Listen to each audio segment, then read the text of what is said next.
Welcome दोस्तों, एक HVC engineering में आपका स्वागत है।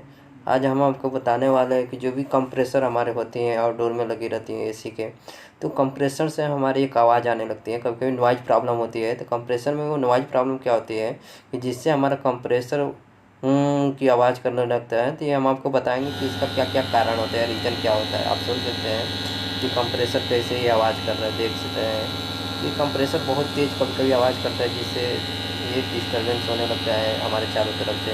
ये बहुत ही प्रॉब्लम होती है हमारे एसी में, जो भी हमारे बहुत कंप्लेन आता है। हमारे इसके कई जो जो पॉइंट होती हैं, क्या क्या रीज़न होते हैं जिससे हमारे कंप्रेसर क्या होते हैं नॉइज़ प्रॉब्लम होती है, तो हम आपको बताने वाले हैं कि reason of compressor humming noise. जो भी हमारे कंप्रेसर होते हैं इसमें क्या क्या रीजन। तो फर्स्ट हम आपको बताते हैं वोल्टेज चेक करें, यानी जो भी हमारे वोल्टेज होती है उसको प्रॉपर तरीके से आपको चेक करना है कि वोल्टेज हमारा प्रॉपर है कि नहीं है।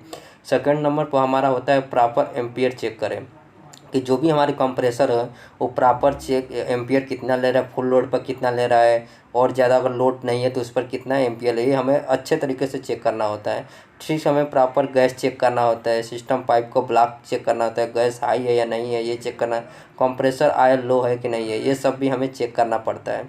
तो जब भी हमारा प्रॉपर गैस चेक करना है कि गैस जो भी कंप्रेसर में आप डाले हैं उसमें कौन कौन से गैस जो भी आप डालें तो उस गैस का कितना प्रेशर है, ये सब चेक करना था है। सिस्टम का जो पाइप होता है उसको अच्छे से चेक करना था कि कहीं पाइप सिस्टम को ब्लॉक नहीं है, जिससे हमारा कंप्रेसर में लोड, जिससे वाइब्रेशन है, ये कंप्रेसर वाई है।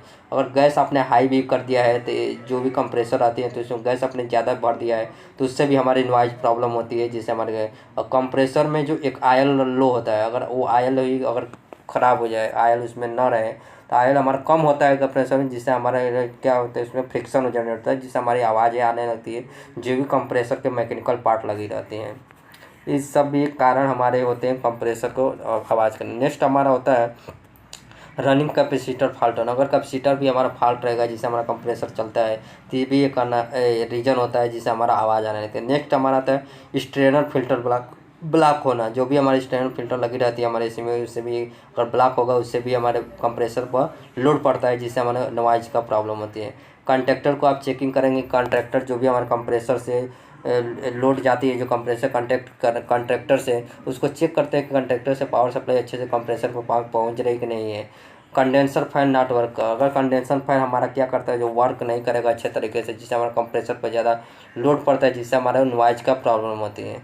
नेक्स्ट हमारा आता है कि अगर 3 फेज कंप्रेसर है RYB, तो हम फेज को चेंज कर भी देखते हैं कि कंप्रेसर का हमारा नहीं। नेक्स्ट हमारा आता है capacitor change not working defective, यानी हमारा कंप्रेसर जो होता है वो डिफेक्टिव तो नहीं है। नेक्स्ट हमारा हो है all compressor nut bolt check, यानी जो भी हम कंप्रेसर को अगर रिप्लेस करते हैं जिसको लगाते हैं तो उसके नीचे का जो सीधे तो हमारे 3 पिन जो भी हमारे नट बोल्ट कर देते हैं उसको अच्छे तरीके से टाइट करना था। अगर वो अच्छा तरीके से टाइट नहीं होगा तो उससे भी हमारी नॉइज़ होती है।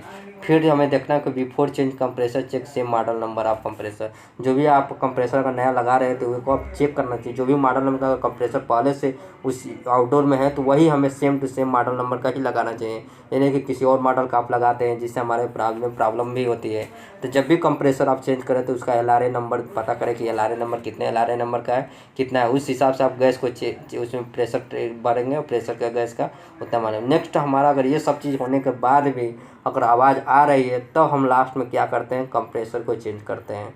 ये सारी हमारी पॉइंटें क्या होती है, कंप्रेसर को जब भी अगर नॉइज़ होती है ये सारी हमारी पॉइंटें क्या होती है, ये हम नोट करती है। दोस्तों, अगर मेरा चैनल आपको अच्छा लगे तो मेरे चैनल को सब्सक्राइब कीजिए, लाइक कीजिए और शेयर कीजिए। अगर आपको AC फ्रिज से रिलेटेड कुछ भी वीडियो चाहें तो मुझे कमेंट कर सकते हैं।